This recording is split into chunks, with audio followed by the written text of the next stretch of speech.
Hello, welcome to Let's Talk Real Estate and Stuff, the podcast where we dive deep into the world of real estate investing and explore the random stuff that makes life interesting. I'm John Whitfield, joined by my co-host Brandon, aka Papa P, who can't hear anything we're saying because he doesn't have his headphones on from Ted Well, I can hear Sissox.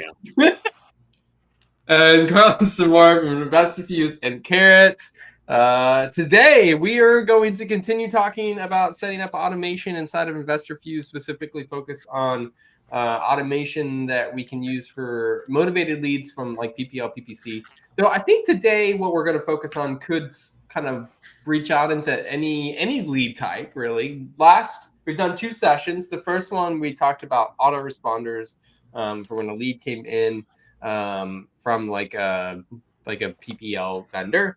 The next one, we talked about setting up a 4-day sequence for a lead coming in to provide the touches that you need in order to then go back to the PPL vendor. In this case, we were talking about, wow, my brain just property leads and get a refund because they weren't unresponsive. So, lots of exciting stuff. So why don't you give us a little overview of what kind of sequence you're thinking for today, Papa P there, and what it can do. And I would love to hear Carlos's kind of insight on it too, because he definitely spends a lot of time talking to people about our automated sequences. Yeah, so kind of what I wanted to do is before we did that, so one of the things, here we go. Sorry, I was going to pull this up. Can I share? You absolutely can share your entire screen. Let me move this.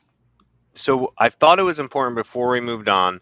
I wanted to kind of go through some of this with you guys of what I'm looking at, of how the 4-day entire screen, yeah, we'll do entire screen, of how the 4-day sequence is panning out. Because it did work. It did. I've been using it. I've been using it. So I'm going to show you one where it didn't work on. Can you see me? Okay. There we go. So this is kind of what it looks like. So I got my lead in, right? So you kind of see here. So the lead comes in, and what happens is this is the initial that we set up. So you can kind of see here. So here's InvestorFuse saying hi. This is name, and then you see it down here transposed. Barry, you know what I mean? So this is that initial text that goes out at 2:03. This is the one we set up where it was a campaign autoresponder, right? So then once we get into here, the next morning, you can see some text messages going on. So I'm assuming, so I was going to ask you, John, so it looks like that you and I had set up a double autoresponder for the next morning too. If it came in after hours, it was going to send out another text the next morning. Hold on, let me go look at the sequence. So, when you start the sequence, it sends out Sends out an this initial text step that and says it's immediately automated. Yeah. So we Um, added in the word automated to the in middle of the night text. So this is the after hours, because on InvestorFuse, okay, we yeah, have that that's the ability. automated campaign response. And then we have this one, which is also an automated campaign response for during the hours, I'm assuming. 9:03, so 7 hours later, it sent this out automatically. Okay, that's interesting. Why is your screen so blurry? Is it blurry for you, Carlos? It is. It is. Right. Once you get used to it, it's kind of like Neo in the Matrix, just being able to read the screen. I can see the guy's name's Barry. Let me see if I can find this opportunity so I can look at this. So the way that it works is that you choose one or the other. It either sends out a text, the after hours text, or it can send out the normal text and wait. It's doing both. So it's well, doing that both. seems to be a bug. So if you see here, hey Barry, this is Brandon. So this one comes in. And then so here's me. Now this is where I come in. Now I come in and I call and text, right? Yeah. And then boom, and then here's where I put it into the sequence after that call and text. So basically what I'm doing is I'm allowing the autoresponder to go, and then I get to my computer, I do a call, text, and I also do an email. You can't see the emails happening, but call, text, email. If I don't get a response, I immediately put it into the follow-up sequence. And then you could see it do its thing over the next few days. It just keeps going, you know. Yep. And so this was nice too because I had a refund on this, so I scrolled through this to show because although I could show my lead provider the text messages inside smartphone, I could not show the Yeah. email. So I had to go through here to show the emails because the emails weren't in my Gmail box. So I came through, showed them everything here, and then verified everything through my smartphone that I did the amount of touches. So I thought this was good. Now, where I said that this worked was so that's what it looks like. So it's working. We just got to check a couple things. But where it worked was like so 3, 4 leads I used this on that weren't Mm-hmm. responding, and none of them responded except for one, and it was on the last day. It was right after a text message, and it was the hey, I just got. It was I think the last day one was something like, hey, I just got into the office. I had some time or something like that, and she was like, and she goes, thank you because it was, I'm going to give you a call in a little bit. And she said, thank you. And I was like, boom, responded. Nice. Called her immediately. I called her from the same number that the texts are Yeah. going on, so there was no confusion. And I called her and we chit chatted, and she's got the right situation. She definitely has. She's in a foreclosure situation, but reality of the price that she thinks she's going to get, it's worth like 250, 240, and she needs 205 to pay everything off. Um, and Mm.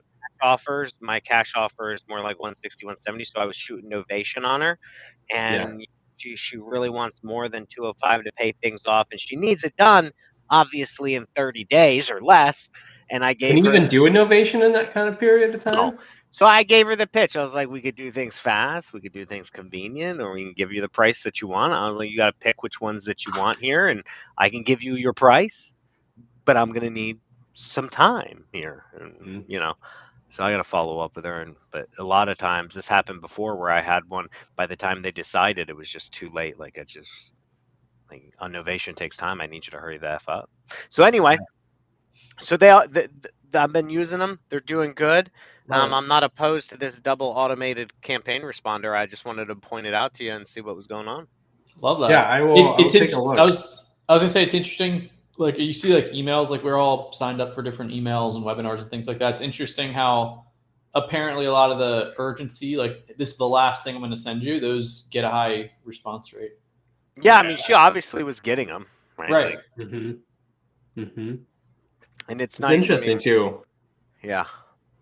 When people are in that kind of like frame of mind, they have a problem. I mean, oftentimes they can be embarrassed about the problem, and then like the fear of being judged, the fear of the unknown, and they're just like unwilling to even confront the problem. So we've all been there. Oh yeah. Oh yeah. At some point in our lives, we've owed money for something, haven't paid a bill, credit card, hospital bill, medical bill. There's something or someone who's been calling you like, hey. And to be honest, we all just hope it goes away. Right. Wouldn't that be nice? Wouldn't it be nice? So what I'm looking for, John, is so here's where I'm at. So today, what I'm looking for is not for something like her, because I did make an offer, but I feel and I need a follow-up sequence for that, and I think a lot of people do. Something just touching base a couple days later, saying I'm going to call you in a day or two, keep thinking. But what I get a majority, like a higher ratio of, a higher percentage that I feel I need help with on the automation side is that I talk to you, we've had a good conversation, and it's not a one call close situation. It's a I need to talk to somebody, or cool, like give me a range. I'm kind of feeling this out type thing. What do you offer? And then, or not what do you offer, but what can you provide me? And then call me tomorrow, and they don't pick up. Yeah. Or, hey, I got to talk to my wife, or whatever the situation is. I'm not ready today. I'm ready next week. That time comes and they don't pick up. So what I'm looking for is I feel like I would like to do a call. I call them. And then and as soon as I call and they don't pick up, I want can a sequence go out at that same day? Or is it always the next morning? No, so sequence always sends out so when you set up a sequence, you can have the initial step on or off. And the initial step will fire the moment that you start that sequence. Yeah. So here's what I want then. I was thinking about this in the gym is like, I was like, okay, I want to call and then I want to immediately go through on my action sequence and say, hey, I did not get in touch with them. And it immediately goes, I just tried calling you, and we kind of go from there. What do you want to call this sequence? What is it? So you got PPL, PPC first 4 days. You got the first 4 days, and then I say we have a opportunity going warm, going cold. Not cold yet. That's a long-term follow-up, which we'll create later on, but I think it's just opportunity going cold. Typically, the delay in the first action is for more long-term, where let's say you've tried calling the person 8 times, you're just like, yeah, you know what? I'm just going to put this person on the sequence, and you can put them on the sequence, then have the first thing be like an email like 2 weeks out, a month out, whatever. Well, let's talk about this sequence, John. Hold up a second. So, Carlos, like, how do you see this? So, are we thinking, so obviously I'm calling you. You told me to call you today at 5 p.m. I did. Mm-hmm. Now I have a couple things. I call you today at 5 p.m. I can email you. I could text you. I could double tap you, whatever. But then I got to do it again the next day. Mm-hmm. But now we're talking manual and I'm getting new leads. And it's like, I don't want to forget about this lady or this guy, right? This lead. Mm-hmm. So how do you feel like a text right away and then we do some emails? And how many days do we do this before we consider you didn't pick up when I asked you when we scheduled together, how many days should we say this should run before I switch it into a long-term cold sequence? Yeah, that's a good question. The last one, starting with that one, I think there's 2 things to consider. One is your refund. You want to have insurance on your refund, which it looked like it worked with that gentleman, Barry. Well, at this point, there would be no refund. Once you talk to them, there's no refund. Once you get any contact with them, it's not like when they go cold. That makes sense. The only way, unless they say certain things like it's listed, yes.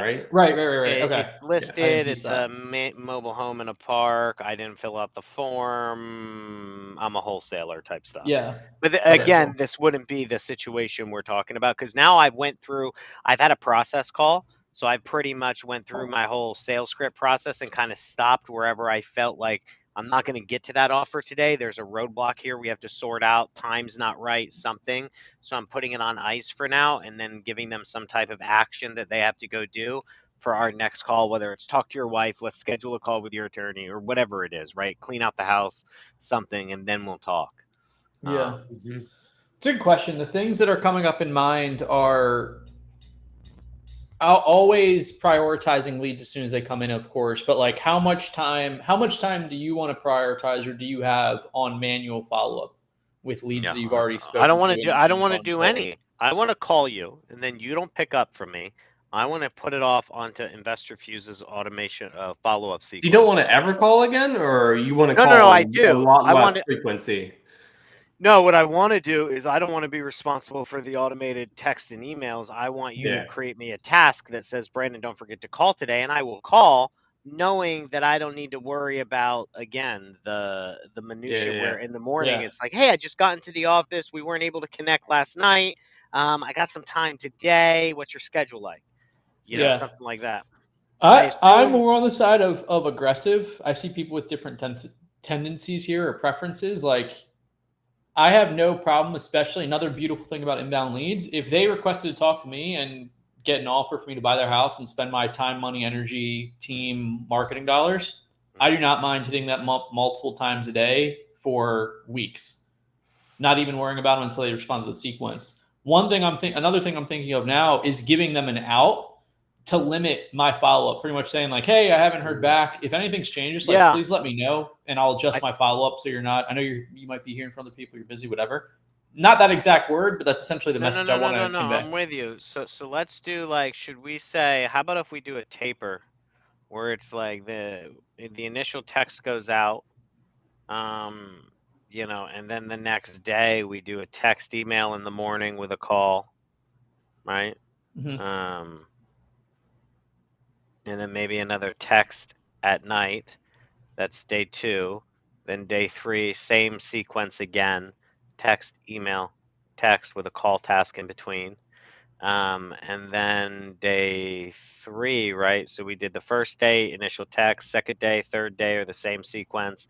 So day 4, or we skip a day and then we go to day 5 and then we do a text, call, email. And then we skip a day again, go to day 7 and so on and so on. And then eventually by like, we're on the second week, we just kind of fizzle it out to 3 days in between or 2 days in between. And So it's what, you just want to give like, 2 weeks on this sequence? yeah, I would say 2 weeks until Fire we the just cannons, dude. You got it in the system. Might as well use it. Fire the cannons. Also, side note, I love that Papa P is thinking about this at the gym because I would be doing similar things. Yeah, I was just like, what do I want to say? I wish I would have. I didn't think about how long it was going to be though, or else I would have come up with some copy. I was thinking it was just going to be a couple days, but you're right. At this point, but by the time, because you figure if between the first call and the follow up, it's either going to be 1 or 2 days, or it's going to be like a week, because they either say call me tomorrow or call me at the end of the week is the typical thing. So it's like if I put this for 2 to 3 weeks, that's going to be almost a full month of considering you a warm lead. You went from hot to warm. And now at this point, by the end of that 2 to 3 weeks, you're now cold. And I would put you in a completely different once a week type of follow up sequence, once every 5 days type of thing, and just kind of touch and base that way. That's an interesting idea. Like we're currently in the middle of planning out completely redoing our sequences, so which is why I wanted to do this selfishly because it gives me ideas. Is it intriguing? Like, because when a sequence ends, all that we have is this like next action / push to automation, so you can move it to different groups. We don't give you the ability to change motivation. Do you feel like if this sequence runs course for this specific lead, they're going cold, would you want the motivation to automatically change, or do you still want that to be like a manual determination that you would make when choosing the next steps for this lead? So I understand where you're coming from.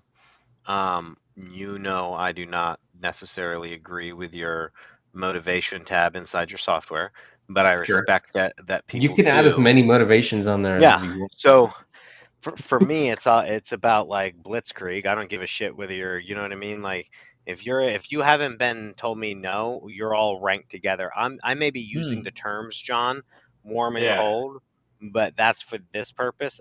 But to answer your question just straight up, if I was the type of person who was using warm, hot, cold, yes, I would want them to be able to change based on my sequence because it makes sense.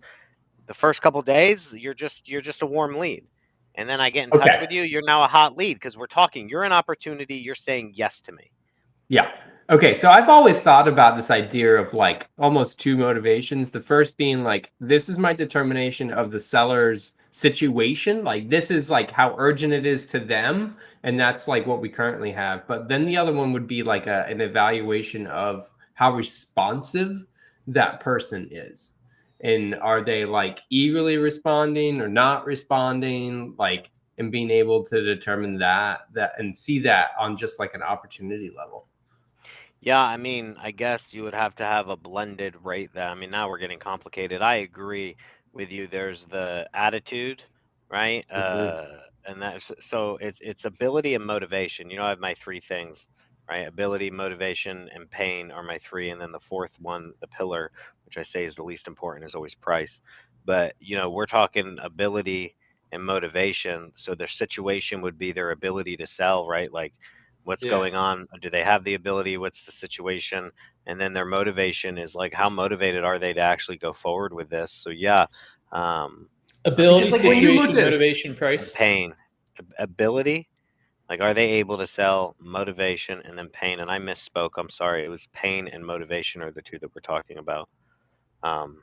So what's their pain? Like what's their situation? And then what's their motivation? How, like, are they picking up the phone? Are they putting their, like my lady, she's got like the lead that responded to my sequence. She's got like the pain, right? Yeah. And she has the ability to sell. But right now, Yeah. though she's saying she's motivated, the reality of like timing isn't there for her. So like she's still warm. She's not hot saying I need to sell it today, like get rid of it. She's saying, yeah, I need to sell it today, but like only if I could get this insane price. But like I'll just keep waiting until someone gives that to me. Interesting. Because I'm just realizing, like, it's really hard to be able to like look at an opportunity and immediately know, is this person communicating with me or not? Like, you have to go scroll through the activity and communication log. You got the mini tracker there for like some of No, the I don't think call that's hard at and all. I don't think that's hard. to I mean, determine if to the determine their seller's responding motivation. to you quickly. Bro, If I you mean, had 100 opportunities to go through today as a follow-up specialist and you wanted to figure out which ones are actually going to communicate back with you, more likely to communicate back with you, you feel like you could do that easily? if so, your question is if I'm going through 100 and I knew which ones were going to communicate back to me. Yeah. Oh, well, that's not what. Okay. To be able to do that on 100, I would have to have all their profiles memorized and all the no. So Yeah. the exact answer would be no. But if you're telling me when I get on the phone with somebody, if I could tell they're going to respond to me or not, Oh, yeah. No, that's not what I was like, talking about. Yeah. and then if you don't pick up for me, like I've had it so many different ways where it's like, you say you're not gonna, you say you're ready to sell, I rank you as hot, you say call me tomorrow, and then you don't pick up. Okay, what happens after that? I've done that with people, and then I get a text message a little later apologizing and saying I was in the middle of something, let's talk later. You go right back up. But then I've also had people who just ghost me. And then right then and there, I know you go from hot to warm. And then if I Mm-hmm. call back again and text and I get no response and I do that, like, because the sequence we're building is exactly what I do manually. And then it's like, okay, Right. tomorrow I do it again. Then I wait a day and then I'll do it again. And then I wait a day. And then now, if you're not doing that, now it goes for like a week until I touch you again. We Right. talk, and now you go back to an everyday thing for the first 3 days. And Yeah. then it's like, and so I keep doing this like wave of an ebb and a flow based on like you're picking up the phone for me. Love it. Okay, cool. That was just some insightful master classing on following up with We would leads. need something. We would need something like a communication health score type thing, like that. Maybe can automatically. The producer is saying I'm getting in a little over my head, but I'm thinking out loud, like just how likely they are to respond. Kind of like lead score, but it automatically You would responds be how much. ranking. You'd be ranking length of call, so anything under 30 seconds would be a no answer. And then you would also be ranking inbound. So if you have outbound calls that are 30 seconds or below, then you're going to say that they did not pick up. Anything between 30 and 1 minute, you would give a middle rank because that could either be a voicemail that I left or it could be a quick call and they hung up on me. So you don't really know. Anything over a minute, you consider a contact. So that means they're communicating with you. So then and then once you do that, you would rank text too. How many texts do I send out without getting an inbound text back? And so you would work it on like a 1-to-1, 2-to-1, Ratio, yeah. how many ratios and then the time in between. Because I could send you 2 to 3 text messages and then you send me 2, 3 right away or one right away because mine's split up into 2 things. That's great. But if I send you 3 messages over 3 days and you don't respond and then another one the next day and you respond once, that's still not communicative, right? That's a 4-to-1 versus 4-to-1 on day one. Like, so to me, you would be ranking the time frame and then the quantity of inbounds coming from them. And then also the inbound calls if they call you back. An inbound call is much greater weighted than an inbound text. Ooh. And then what if I could then, because I'd have to look at all the data coming into that specific opportunity, what if I could look at all that data and tell you what is the time that if you call or text, they're most likely to respond? Say that one more time. Like, I'm going to have to look at every single inbound and outbound communication to get to those two kind of figures that we have. But from that, I could also extrapolate this person is most like seems to pick up the phone call or respond to text at 5 p.m. And so like, yeah, I mean, if you have a that. database that logs time and inbound calls and inbound text and then pickup, so anything over 30 seconds and guaranteed over a minute. 30 seconds is still iffy because it could be me leaving a voicemail, but anything over a minute, so again, you would rank them differently. I mean, yeah, and then you say, oh, they happen to do, you would need quite a bit of data to do that. And then, well, if you also grab when the lead was created, that's probably the best baseline, right? Is when the lead was created. So like I think about Like that sometimes. when they submitted the initial information, like they went to and searched on the web and they did that at 8 p.m. at night. Is that what you're talking about? Yeah, and so this is a couple things where I think like your sequence stuff lacks. you know, and it's like, so for example, you're having my automated response go out either immediately or at 9 a.m., right? Or whatever time I pick. Yeah. But I think about this manually. If John is filling out my form at 3 a.m. in the morning, two things are happening. He either just got off work and is doing it, or he hasn't gone to bed yet and is about to go to sleep. So if I call him when I get into the office at 9 At o'clock, 9 a.m. he's asleep. odds are I'm not getting picked up for. So like if you go through my Yeah. leads, you'll be like, well, Brandon, like an average person would say, well, Brandon, look at the lead came in at 3 a.m. and you didn't even call them until 2 p.m. Why is that? Well, it's like that's 12 hours. If the average person sleeps 8 hours or so, and then they get up and they start their morning, their work shift hasn't started or something. I'm assuming they're just getting their day started to be the equivalent of someone going to bed at 9, waking up at 6, and me calling them at 9:30, 10, right? Yeah. So like I play that in my mind as to when the lead comes in. So, and Yeah. if I get leads, like when I was doing cold calling, if I saw leads coming in at lunch, I knew like, okay, well, obviously I'm not going to call them at 10 a.m. in the morning. They're picking up around 12:30, 1:30. That's a good time for them, or after 5:30, because I consider that the working class time. So yes, John, if you could start tabulating all that, I think you could 100% give it a little intelligence, and I think you could do it. But then you could also improve your sequences to where you could also kind of float. That's what I'm saying. That's what I'm saying. Yeah, Like I'm you could looking at all float the this machine responses. learning AI opportunities to be intelligent in how and when Yeah. to respond. This is an super add-on that is not interesting. related to sequences. But what if you Yeah. could retarget the person from sequences, What do you mean by that'd be fun. retarget? like on browsers? Like Yeah, when you like- Oh, you're you on- can absolutely do that already. from a sequence. Yeah, just fire off a webhook event and plug them into a custom audience.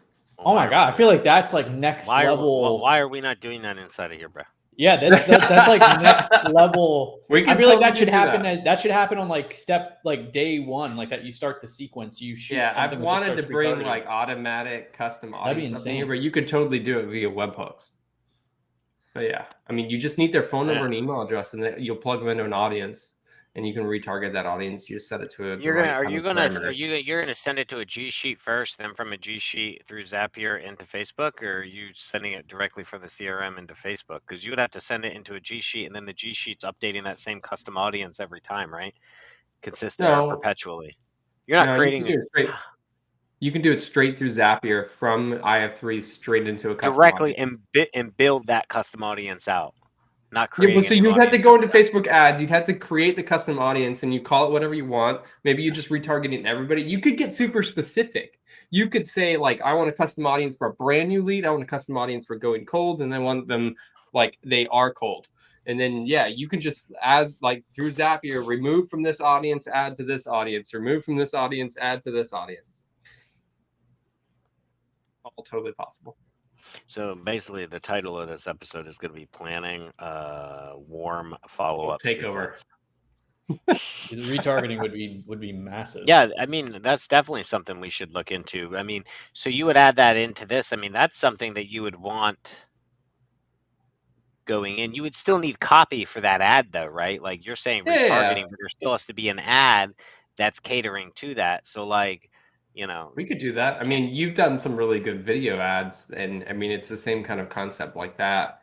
Like you want to be omnipresent to them, right? And you can say like, "Hey, you're seeing this ad because you went to my website. I just want to let you know I'm here to help you. If there's anything I can do," and yeah, it just follows you everywhere. Like, for example, Nike shoes for me.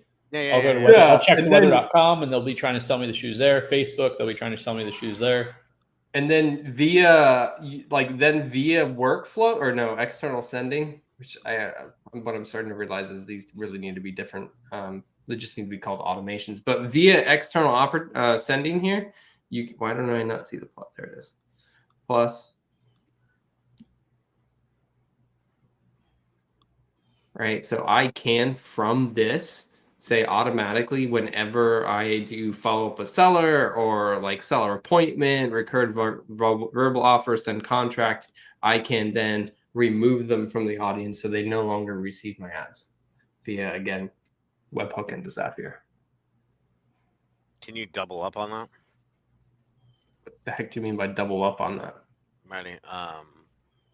let's just say I create one that says, "Hey, hey, you've seen this ad because you clicked on my website. I know you probably got a lot of solutions, a lot, whatever. You're looking at selling your property. Here's what I could do for you. Do. I got 3 different programs. Blah blah blah blah blah. Automatic when a new lead's created. But now I click record verbal offer, right? And so now they would be removed from the new audience and added into the offer audience. And now that copy is a little different. I'm following them around Yeah. going, hey, we made you an Yeah. offer. Why no likey? Like what the Mhm. fuck? And they're like, Yeah, Brad, you can do all that. yeah. Okay. Mm-hmm. Now we're really talking like omni marketing, which is Branding. This Brandon, I think did I say this when it was just me and you and John on the show? I guess I saw branding like spelled out and it has Brandon in there. We need to have something. We need to have something that says branding Brandon, which is like some type. I don't know. Brandon. There's something there. There's something there. I put the Brandon and branding. Exactly. Literally. Yeah. That's pretty There's funny. a realtor in my town whose last name is Cash, and their marketing, they have not. No, it's not, because they're so fucking dumb. They have not utilized that. It's their name. Really? It's like it's their first name, right? So let's just say it's John, and then so their whole branding is John the Realtor, instead of like. And this whole time I'm like, your last name is fucking Cash. That's great. You're a realtor, and you're not like capitalizing on all the marketing and like cool shit you could do with that, bro. Like what? And if their name was actually John, they could use a Johnny Cash reference in some of their marketing. Yeah, they're really dropping the ball here. Their name's not John, but yeah. They need to schedule a consultation with Brandon, and we'll Branding, Yeah. Brandon. Could also be a name of a show. There's a lot of ideas here, but we'll loop back. All right, well, let's get back on topic here. Yeah, I know. I was about to go. I was about to go. Yeah, I know. I was about to go way off topic. We can talk about it later. So, okay. So I feel like, John, we're gonna come back later on with some webhooks and stuff. But let's stay on target right now. We're gonna build out this follow-up sequence, then we'll build out an offer sequence, and then we'll build out a cold sequence. Once those are done, we could talk about circling back, adding in some Facebook stuff and getting those linked in. So what do we do? So I think the first one is, hey there, just gave you a call to discuss no, I'm sorry, I lost track of where we were at. This is not a new lead. So it's just gave you a call. Was this something you still wanted to discuss? No. How about just gave you a call? Did you still have time today? Nah, that sounds like fucking bitch made. Hey there, I just gave you. Well, you don't want to sound desperate, right? Like, right. So you got to kind of switch it up. Hey there, I just gave you a call. I just gave you a ring. Hang on. I just gave you a ring. Gotta hop on another call. There you go. Gotta sound like I'm fucking important. Have other people begging me to buy their homes at a discounted rate, but I may be able to fit you in. Okay. I gotta take care of the line around my office of people begging me to buy their house at 50 cents on the dollar, but I'll call you back if I get a chance. Hang on, I can't think. I've got to hop on another call, but is there a better time we could try to fit you in my schedule? Better time today I just say, is there a better time we could try to fit you in my schedule? Fit you in my schedule to discuss. Put this through the compliance checker. I'm not done. I wasn't done. To discuss. Do you want a question mark there, and then, or this is all running together? This is like a giant. I live off of run-on sentences. Like, to me, cool. If it's not a run-on sentence, you're not speaking proper English. That's just crazy. Love that. Like, you're not a fucking It's American. definitely how I talk and run on sentences. It's I get to my whole like the life end, and I'm like, I think I'm done talking, so I would just say "so" at the end, like just so. and to trigger other people to then say something. So yeah, I get what you're talking about. I saw a dude writing on Twitter about how to properly write sentences, like paragraph sentences, and how he mixes it up: long sentences, short sentences, run-on sentences. He's like, it's like a song. You have to like blah blah blah, Yeah, lull them in. And I'm like, it's bro, like this is way too fucking just fucking right, dude. Um, fit you into my schedule so we could continue talking about your property. all right. No question mark. Just gonna do all that. Throw it into the compliance checker.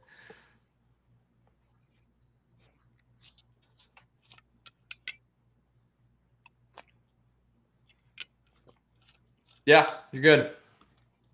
Okay. All right. So then we're gonna basically do text, email, call on the next day. So send a text first. And the other thing is what I liked is when the lady responded to my sequence, it paused the sequence so it didn't keep going. So that's just something to point out to Key people. feature for any, if you have a piece of software that doesn't pause your sequences when somebody responds, you're doing something wrong. You chose the wrong software. Let's phrase it that way. How did I like kind of, oh, no, save. I can't remember how I've raised my steps here. I feel like I want, okay, day 2. All right. Okay, so day 2. Text 1. All right, what do we want to say? So where are we at? So this is day 2. Carlos, what are you thinking? Something about being in the morning? Like, hey. Yeah, address time of day, because we have the luxury of putting an exact minute of the message. Good morning. I can't remember what the jury put out here. Are we putting in first name after the initial touch, or we're not rolling with it? We can, but very sparingly. Okay. Like, yeah, you don't want it to because think about on their end, right? They look at 6 text messages that you've sent them, and they haven't responded to a single one of them, and all of them say, "Hey John, hey John, hey John, hey John, hey John, hey John, hey John, hey John." Cool. So yeah, I like the time of day, acknowledging the time of day. Good morning. It's always like if you do put the name in, also like put it like in the middle or at the end. Good morning. Just wanted to follow up on our conversation, John. Good morning. Yeah. I had some time today. Did you still want to chat? I like something maybe on the shorter side.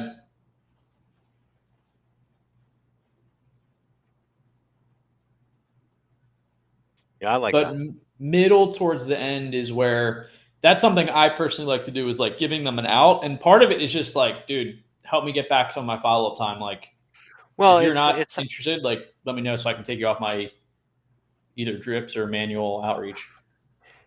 So it's the John Martinez method, right? Like, getting to the know. Going, if you had a timeline and like you're always saying, sounds like you don't want to, sounds like you don't like this, sounds like you have to talk to, you know what I mean? Instead, they're trying to pull you forward and you're actually trying to pull them back. And so that's kind of where like a lot of these messages, like we did on our other one, is like, hey, this sounds like this is not something that you want to do anymore. Hey, I haven't heard from you. Seems like you don't want to do this anymore. You know what I mean? And that can just be a text message on its own. And, he had a magic text message, he called it, where it was something about like, oh, I hope I didn't mess up. I hope I didn't do something that made you change your mind. And then immediately people are like, oh, no, it wasn't you. It wasn't you. It's me. I suck. It gives them that like ability to like, we talked about earlier, the guilt, right? And like it's hard to talk about these things. Like, I'm embarrassed. Like, yeah, if you can reverse that situation of like, yeah, that's pretty smart. Psycho. So where are we at now? Day 2, email 1, 908. John Martinez is John Whitfield's alter ego when he's on webinars or doing any type of sales copy. I like that type of messaging though. Maybe starting tomorrow though, probably. Yeah. Not day 1 is just like, hey, I still haven't heard from you. It's an innocent thing. It's like very innocent. Very innocent. Do you remember that Eminem song, I'm Gonna Fucking Kill You? You don't fuck with shady, it's shady. Up and kill you. You remember that? Were you guys I of that? don't, and I'm a big I'm Eminem allowed to guy. listen to This was Eminem when I this was was a like the child. old. This was like back in the '90s. I was thinking about that. Like I haven't gone straight Slim Shady yet, but by like day 3 of you like ghosting me, it's like if you don't respond to Brandon, Then Brandon your will long-term kill you. sequences are like the song to Songlers. stand. I wrote you, Yeah. but I still haven't called you. I left my text, my pager, and my home cell at the bottom. Somebody did that. Somebody did a parody on that for a wholesaler. I That's forget. I hilarious. saw it like a year or two ago, and it was hilarious. But yeah, that's basically what it is. It's like. You could have Anyway, responded to my autoresponder. It took me 12 yeah, months to write it. yeah. Um, it's funny because now that Eminem came out with that new song, my daughter's generation is now just kind of like really Who's this understanding Eminem. guy? Well, they did a bunch of That makes me feel old. reactions to him, like reaction Okay. videos on TikTok, and they're listening to his Slim Shady stuff, and That's they're all hilarious. highly offended.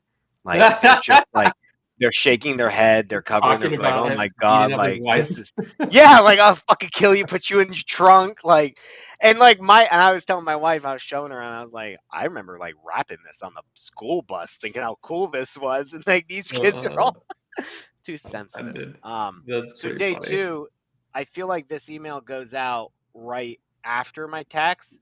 So Yeah, I have it going out 2 minutes later. I would subject this as just follow up. No street address? Or no, I'm sorry, street address, and then actually instead of follow up, let's just call it call scheduling. Okay. With like this? Hold on. Yeah, that's cool. Adds a little more professionalism. Yeah. And then we could just do something again that we're not gone Slim Shady on them yet. We're still Brandon. We're still Marshall Mathers, right? So we're pretty cool with it. So it's just more like, hey, and this is going out in the morning too, right? We're scheduling in the morning. So this would just be like, hey, I know we weren't able to connect yesterday. Shot you a text to let you know I had some time free up on my schedule.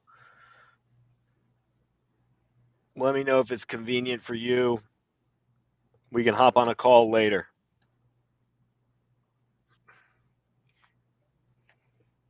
And then we'll do another text at night. And then you're going to schedule me a call task after this email. Yeah, I know we weren't able to connect yesterday. I shot you a text to let you know I had some time free up on my schedule. Let me know if it's convenient for you. We can hop on a call later. How do you sign these? Or no, the signature comes through. Your settings. I should know that, being the co-founder of InvestorFuse. Yeah. You know what is funny? So, like, when is your chat with Want to Sell Now, Nick Perry and Brandon on the Carrot Summit? Is it After today, this. right? After this, okay. So I was talking with them yesterday, the day before yesterday. They're setting up email sequences too. So they have fancy HTML email signatures, and they just copied and pasted them. I was literally just about to talk about that. And it works. Yes. I literally asked him, was like, how did you do that? He's like, I just copied and pasted. It's like, what do you mean by that? Like the image shows up?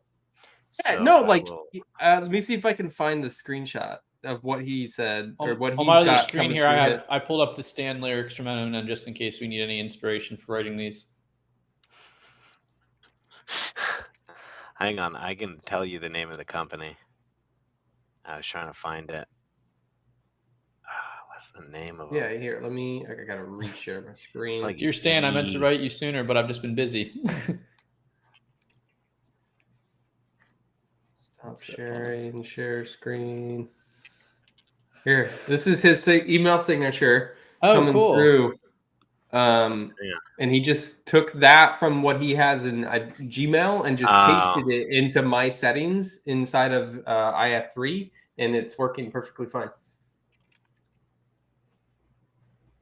Man, I can't find it. I'm gonna have to, but it's really cool, and I wanted to put it into our thing. It's called custom e-signature, but it's like an HTML. It's got to like create the signature. Yeah. Yeah, it's like a software, and So what you're seeing on Nick Perry's is a very no offense to him, this is not like a dig because obviously he's good at what he does. It's just a basic type of signature, but like they add in the icons, they allow you to adjust where the placement is, so it's like a very custom creative with moving graphics if you want them to, adding in your photo, logos, all that stuff, but it allows you to put your socials in there and just kind of restructure it in a different, cool, creative way. And I thought it was pretty cool. I was hoping I could put it into my InvestorFuse as I was updating all my other signatures. I was trying to find the name of the company. But You should. I mean, I would definitely test it on yourself, but it seems like we're supporting that, and I didn't know. Always a nice surprise. all right, so where are we at with this?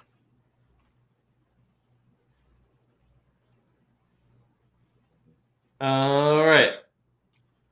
So I just noticed that Kyler messaged me, so I was messaging back. All right, we can hop on a call later. We're good. All right, so now we need to do a task. So this is going to be day 2, call 1, and we're going to create a custom task. The task name should be what? Day 2 call of opportunity going cold.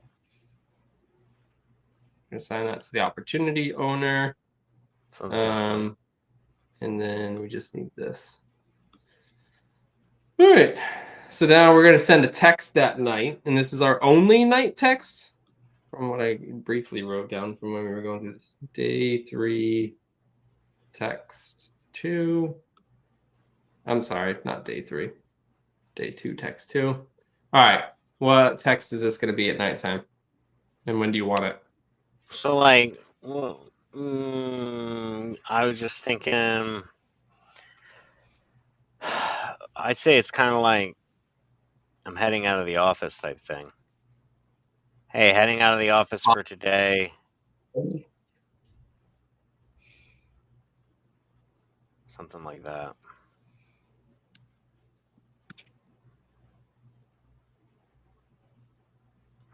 I'm heading out of the office for the day. What?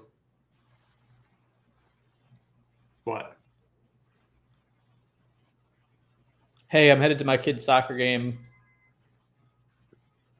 soon. Personal anecdote. Yeah, something a little. How about, hey, heading out of the office today, forgot that we weren't able to connect. Let's touch base tomorrow.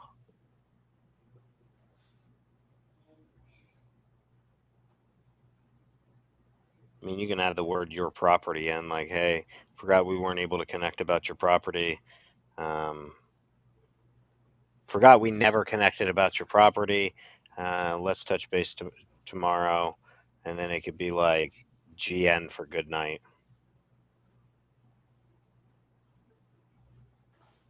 And send that out. I'm heading out of the office for the day. I forgot we weren't able to connect about your property till just now. Let's touch base tomorrow.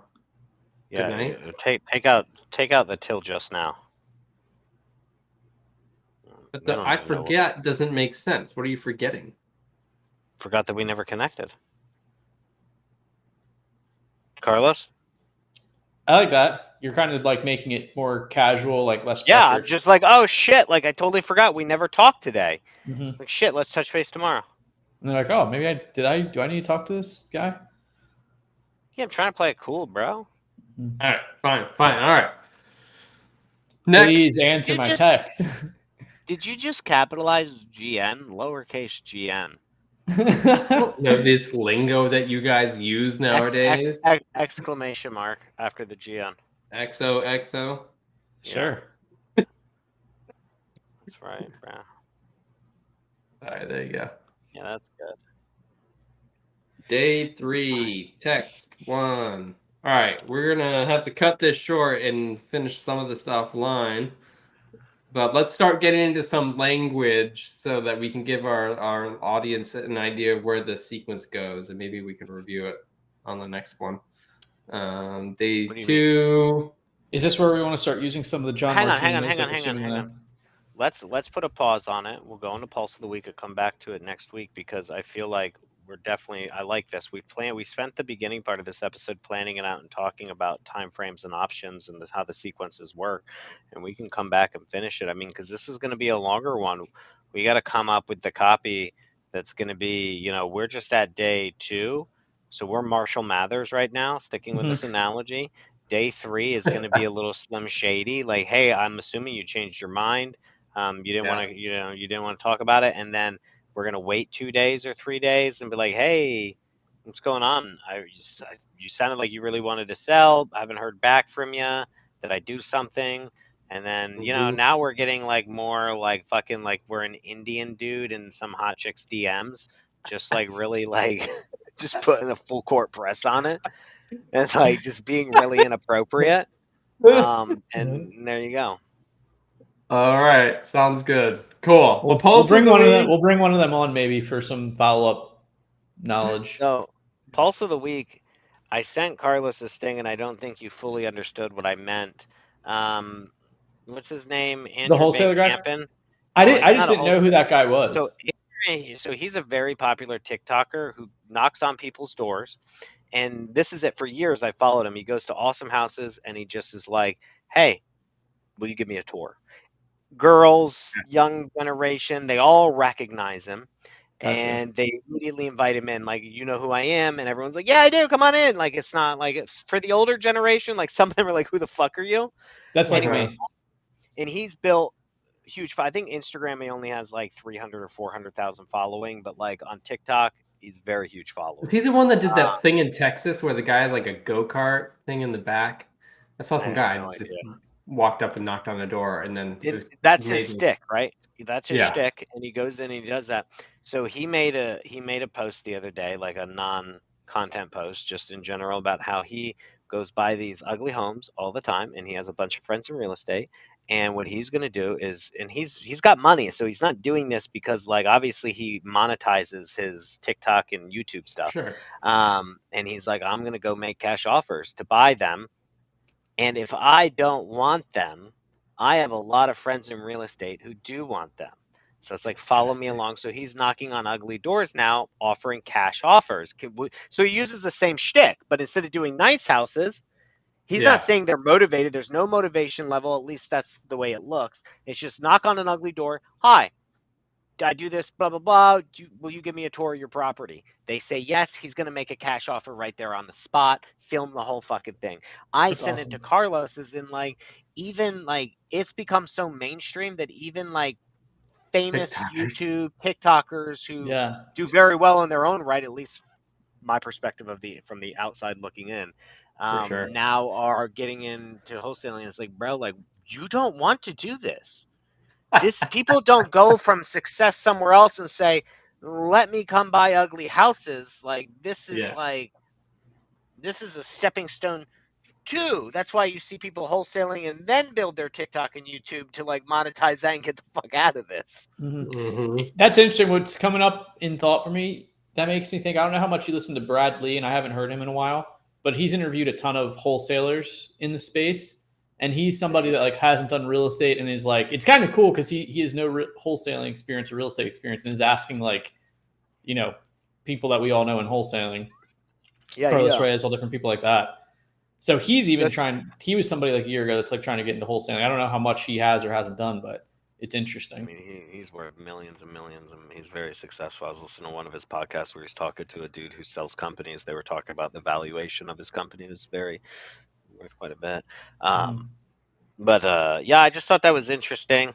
I also saw Pulse of the Week, a post going around, and I don't know who this person is, but a lot of people backed him up, saying that now, and I talked to a flipper the other day, and we were talking about his property sitting, and so the guy on Facebook was basically corroborating what I was hearing on the streets, which is got to buy deeper.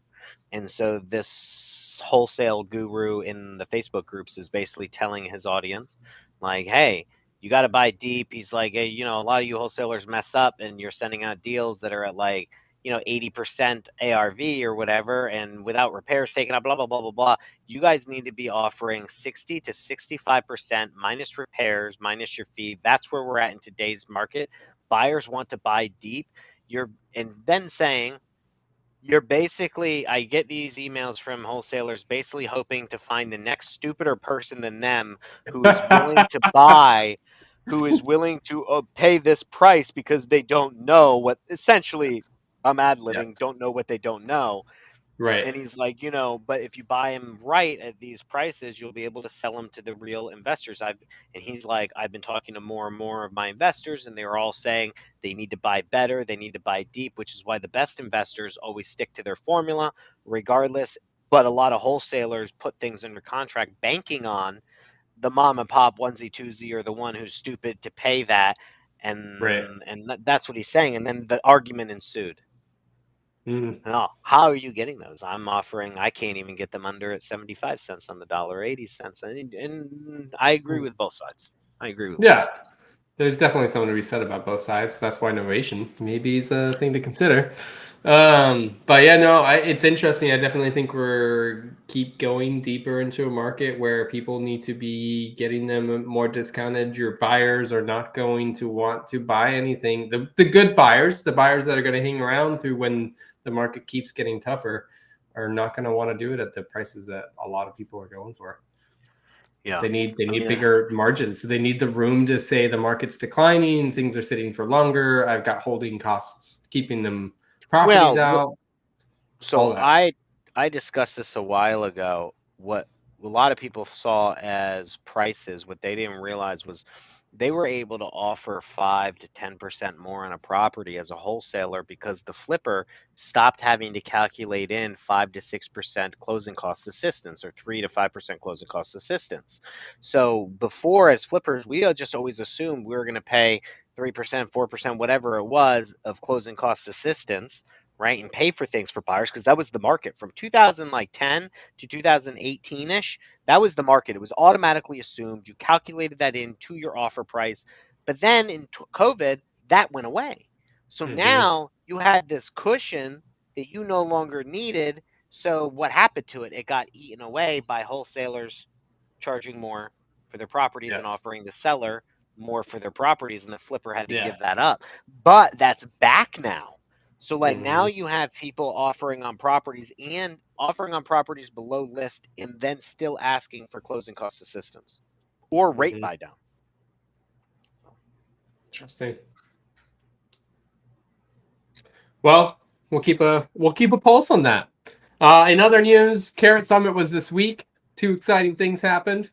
We're actually pre-recording this, so the second one hasn't happened yet. It's going to happen.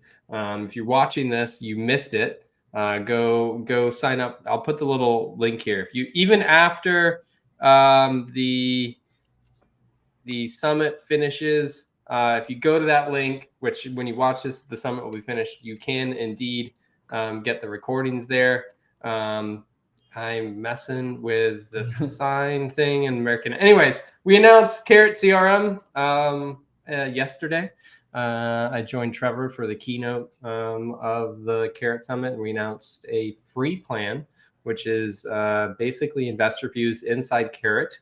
And I'm not going to give the whole spiel. It's not out yet. There's a wait list to sign up for it. It'll be coming out in a couple months. It does not replace InvestorFuse, just to be super clear. I think I didn't give that message out very well, and there's some confused people in the comments. We have three plans at InvestorFuse. We have Essentials, Pro, Premium. It is more limited than Essentials. There is no communication, no smartphone, no sequences, no automatic leads coming in except for Carrot. It's basically like a free CRM for the newcomers into the market or the just getting started kind of people, something for them to get their feet wet in lead management. Honestly, like best lead management you can get for free. And then we will be coming out with the current InvestorFuse plans inside of Carrot CRM later this year. So you will be able to, inside of Carrot, get to the Essentials Pro and Premium levels. But for what we are releasing immediately, not immediately, but here the next couple of months, will be very limited down. Not bad. Not bad. Not bad at all. Sucks for the people on the wait list. Why? Because they got to wait, bro. Oh, yeah, it does suck for that to wait. Not for long, though. Trust me. It is in full swing right now. We are we're getting closer every day. So cool. And then yes, Carlos is talking with Nick Perry and Brandon about sequences. So if you've been enjoying not this Brandon. Yes, Nick Perry's CEO, Brandon. Not branding, Brandon. Yeah, I can never pronounce his last name. One day I'll be asked. One day. Until that day, I just keep praying. Hey, I almost didn't get asked to go on the summit, so. Okay. All right, cool. I think that's it. We'll see you all here next week for more sequences fun. Have a good one, guys. Good episode, guys.